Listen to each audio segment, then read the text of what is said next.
Assalamualaikum. Welcome back to my YouTube channel. Today our topic is methods commonly used for culturing of viruses. वैसे तो हम bacteria को culture करते हैं laboratories में, लेकिन कुछ ऐसे वेज भी हैं जिनके थ्रू हम वायरसेस को भी कल्चर कर सकते हैं। वैसे तो हम कहते हैं ना वायरसेस सिर्फ लिविंग सेल में ही जो है वो रेप्लिकेट करते हैं, लेकिन लिविंग सेल के अलावा और भी मेथड्स हैं जिनके थ्रू हम वायरस को कल्चर कर सकते हैं। सबसे पहला जो है वो तो लिविंग एनिमल सेल में हम वायरस को कल्चर करते हैं। दूसरा एम्ब्रियोनेटेड एग्स यानी फर्टिलाइज्ड एग्स जो होते हैं ना, जिसमें जाइगोट बना होता है, उनमें भी हम वायरस को कल्चर कर सकते हैं। और सेल कल्चर, जिस तरह हम बैक्टीरिया को आइसोलेट करते हैं फिर उनको ग्रो करते हैं ना लैब्स में, उस तरह भी हम वायरसेस, कुछ ऐसे वायरसेस हैं जिनको ग्रो कर सकते हैं। पहले हम बात करेंगे लिविंग एनिमल सेल में हम वायरस को कैसे कल्चर करते हैं। लिविंग एनिमल सेल में ना सबसे पहला क्वेश्चन तो क्या आता है, हम एनिमल्स कौन से यूज़ करते हैं। रैबिट्स, माइस, मंकीज़ वगैरह मोस्टली जो हैं वो यूज़ किए जाते हैं वायरस कल्चरिंग के लिए। अब होता क्या है, जो एनिमल है ना उसको इंजेक्ट करते हैं हम इनैकुलेशंस या फिर ऐसा मटेरियल जिसमें वायरस प्रेजेंट है, जैसे हम वैक्सीनेशन लगवाते हैं, ठीक है। तो ये जो एनिमल्स हैं इनको हम वो वैक्सीनेटेड मटेरियल इंजेक्ट करते हैं। वो टेल में इंजेक्ट किया जा सकता है माइस की, या फिर वो सबक्यूटेनियसली इंजेक्ट किया जा सकता है, इंटरकनेरियली इंजेक्ट किया जा सकता है, यानी डिफरेंट जगह है जहाँ पे हम वो मटेरियल जो है उसको इंजेक्ट कर सकते हैं।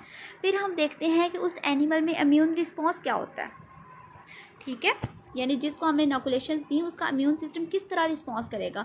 वो डिफरेंट वे से रिस्पॉन्स कर सकता है। जैसे क्या होता है, सम टाइम एनिमल की जो होती है वो डेथ हो जाती है। इसके अलावा और भी जो हैं वो रिज़ल्ट्स आते हैं, जैसे टिश्यू डैमेज हो जाता है।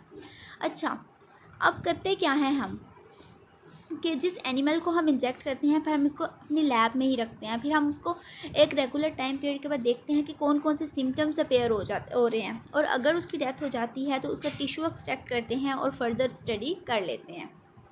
अच्छा, अब कुछ ह्यूमन वायरसेस ऐसे हैं वो एनिमल्स में ग्रो ही नहीं करते, और अगर ग्रो कर भी जाएँ तो डिजीज़ ही काज नहीं करते, यानी जिस तरह वो इफ़ेक्ट कर रहे हैं ह्यूमन इम्यून सिस्टम को, वो एनिमल को वैसा इफेक्ट ही नहीं करते। तो इसकी एक एग्जांपल आपके माइंड में अगर आ रही हो तो इसकी सबसे जो इम्पोर्टेंट एग्जांपल है वो एड्स है।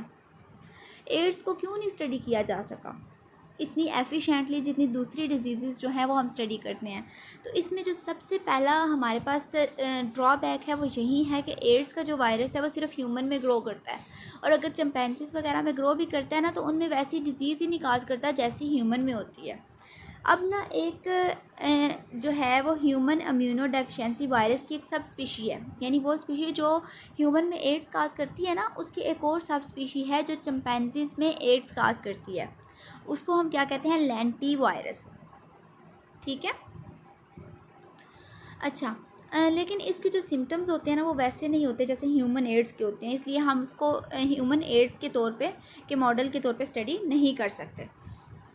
अब ना कुछ एड्स वैक्सीन्स जो हैं वो ह्यूमंस पे टेस्ट की गई हैं, लेकिन वॉलंटरीली, यानी जो ख़ुद को वॉलंटरीली अलाउ कर रहा है कि भाई मेरे पे एक्सपेरिमेंट कर लें, उस पर यूज़ किया जा रहा है। ये चिंपैंजी का बेसिकली वायरस है जो इनमें एड्स काज करता है। इसके अलावा ना ग्रीन मंकीज़, इनमें भी एक डिज़ीज़ जो ह्यूमन एड्स है ना उसके सिमिलर साइमियन एड्स जो है वो एक डिज़ीज़ स्टडी की गई थी 1986 में। इसके अलावा फेलाइन एड्स जो हैं वो कैट्स की एक डिज़ीज़ थी, वो 1987 में स्टडी की गई थी, लेकिन इनके सिम्टम्स डिफरेंट थे जैसे ह्यूमन एड्स के होते हैं, इसलिए हम इनको एज ए मॉडल यूज़ नहीं कर सकते। ये भी लेंटी वायरस से ही काज होते थे, जबकि आपको पता है ह्यूमन ये सब स्पीशी है उस वायरस की जो ह्यूमन में डिजीज़ काज करता है। अच्छा, अब ये क्लोजली रिलेटेड है HIV से, ह्यूमन इम्यूनो डेफिशिएंसी वायरस से, तो किसी हद तक हम इसको स्टडी के लिए यूज़ कर लेते हैं। ये था पहला मेथड वायरसेस को कल्चर करने के लिए। इसमें हम सिंपली क्या करते हैं कि कोई मॉडल लेते हैं, मॉडल एनिमल जैसे माइस है, रैबिट है, मंकी है, उसको हम वायरस इनैकुलेट कर देते हैं और फिर हम इम्यून सिस्टम। इसके बाद हमारा जो सेकंड मेथड है वो है एम्ब्रियोनेटेड एग्स। एम्ब्रियोनेटेड एग्स मैंने आपको पहले बताया कौन से होते हैं, जो फर्टिलाइज्ड होते हैं, जिनमें जाइगोट बना होता है।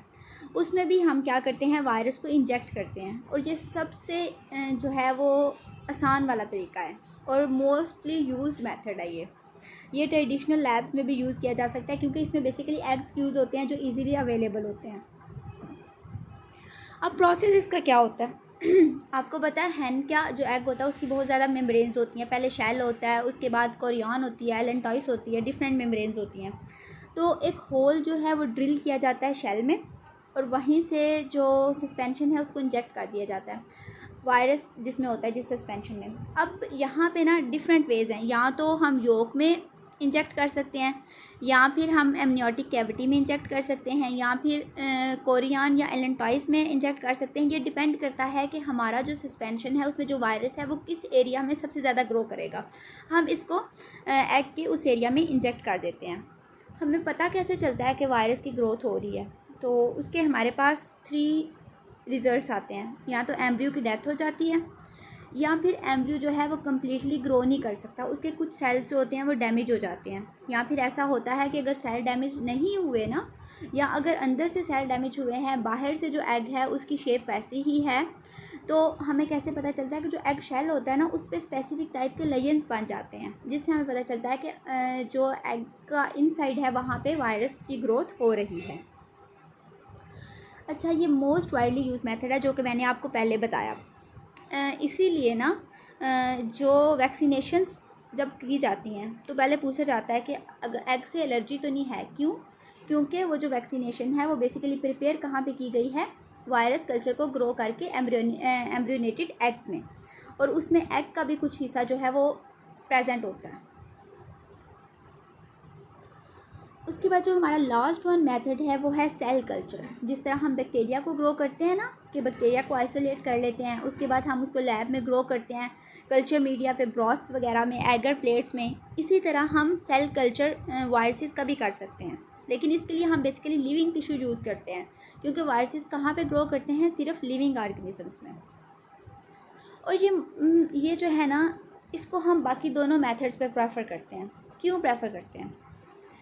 इसके हमारे पास रीजंस हैं, क्योंकि इसको इजी होता है कैरी करना, हैंडल करना, और इसमें जो वायरल प्रेपोगेशन होती है यानी वायरल मल्टीप्लिकेशन होती है वो इजी होती है as compare to other methods.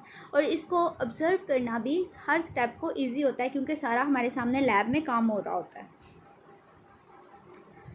अब ये प्रोसेस स्टार्ट कहाँ से होता है? हमने एक एनिमल टिश्यू ले लिया, जो हमारा मॉडल है ना, उससे हमने एक टिश्यू ले लिया। उस टिश्यू को रिएक्ट कराया हमने एंजाइम्स के साथ। तो आपको पता है टिश्यू किससे बना होता है? सेल से। जब हमने उस पर एंजाइम का रिएक्शन करवाया तो टिश्यू किस में डिवाइड हो गया? सेल्स में। उन सेल्स को हमने सस्पेंड कर दिया एक सोल्यूशन में, ठीक है। अब उस सोल्यूशन में सारे फैक्टर्स हैं जो वायरस की ग्रोथ के लिए नेसेसरी हैं, जैसे कि पीएच कितनी चाहिए उसको, न्यूट्रिएंट्स कौन से चाहिए, वो सारे उस सस्पेंशन में प्रेजेंट हैं। अब होगा क्या? जो नॉर्मल सेल्स होंगे ना उसमें, यानी जिन पे वायरस का अटैक नहीं हुआ हुआ, तो वो ग्लास या प्लास्टिक प्लेट या पेट्री डिश जिसमें भी हमने मीडिया रखा हुआ है उसकी वॉल के साथ अटैच हो जाएंगे और सिंगल लेयर बना लेंगे। मोनोलेयर का मतलब है सिंगल लेयर होगी सेल्स की। अब वो सेल्स जिन पे वायरस ने अटैक किया हुआ है, या जो कैंसर सेल्स हैं या ट्यूमर सेल्स हैं जिनमें वायरस प्रेजेंट हैं, वो इस मोनोलेयर को डिस्ट्रॉय कर देंगे। इस इफ़ेक्ट को हम क्या कहते हैं? साइटोपैथिक इफ़ेक्ट, ठीक है। ये था हमारे पास कौन सा कल्चर? Cell culture. अब वो जो सेल हमारे पास ये डिस्ट्रॉय हो जाते हैं ना, ये इमॉर्टल हो जाते हैं, इनकी कभी भी डेथ नहीं होती, इनमें वायरस प्रेजेंट होता है और इनको हम फर्दर अपनी रिसर्च के लिए यूज़ कर सकते हैं। अब बेसिकली ना 3 टाइप्स की हमारे पास सेल लाइंस बन जाती हैं, यानी ये जो हमारे पास इमॉर्टल सेल्स बन गए ना साइटोपैथिक इफ़ेक्ट से, वो 3 तरह के होते हैं। सबसे पहले होंगी हमारे पास primary cell lines. Primary cell lines कौन सी होती हैं? कि जैसे ही हमने एनिमल टिश्यू पे एंजाइम का एक्शन किया, हमारे पास सेल्स आ गए, ठीक है। उन सेल्स ने मोनोलेयर बना ली। मोनोलेयर के बाद क्या हुआ कि वायरस ने उन पर अटैक किया। जब वायरस का अटैक हो गया तो साइटोपैथिक इफेक्ट हुआ और ये सेल जो हैं वो डिस्ट्रॉय हो गए और इमॉर्टल सेल्स जो हैं वो बन गए। अब जहाँ पे मोनोलेयर बनी है ना, इसके बाद अगर फ्यू जनरेशन्स हों, सिर्फ 1 या 2 जनरेशन में वायरस ग्रो करे, तो वो होगी प्राइमरी सेल लाइंस, ठीक है। उसके बाद हम देखते हैं डिप्लॉयड सेल लाइंस कौन सी होती हैं। डिप्लॉयड सेल लाइंस वो होंगी कि अगर सेल कल्चर के बाद हमारा जो वायरस है वो 100 जनरेशन तक जाए और 100 जनरेशन तक हम उसको यूज़ कर सकें स्टडी के लिए, और 100 जनरेशन के बाद वो ख़त्म हो जाए तो वो होंगी डिप्लॉयड सेल लाइंस, और बेसिकली इनके लिए ह्यूमन होस्ट चाहिए होता है। और इस तरह हमने रैबीज़ वायरस को स्टडी किया है। उसके बाद कंटिन्यूस सेल लाइंस, जिनको हम अनलिमिटेड जो तरीके से यूज़ कर सकें, यानी जो इमॉर्टल सेल्स हो जाए। हमने पहले कहा था ना कि मोनोलेयर पे जब वायरस अटैक करेगा वो उसको कन्वर्ट कर देगा इमॉर्टल सेल्स में, और वो इमॉर्टल सेल्स को हम काफ़ी टाइम तक यूज़ कर सकते हैं, और उन्हें हम क्या कहते हैं, कंटिन्यूस सेल लाइंस या फिर इमॉर्टल सेल लाइंस। इसकी हमारे पास एग्जांपल है हेला सेल लाइंस, जो कि एक औरत थी, उसको कैंसर था और 1951 में उसकी डेथ हो गई, और उसके टिश्यूज़ को यूज़ किया गया था और वहीं से ये ड्राइव की गई थी हेला सेल लाइंस। और इस पे ईयर आफ्टर ईयर्स सेल्स जो होते हैं ना ओरिजिनल, वो अपनी असल उनकी जो शेप होती है, कलर होता है, वो ख़त्म हो जाता है उनका, लेकिन उनमें जो वायरस होता है वो ज़िंदा रहता है और उसको हम स्टडी कर सकते हैं।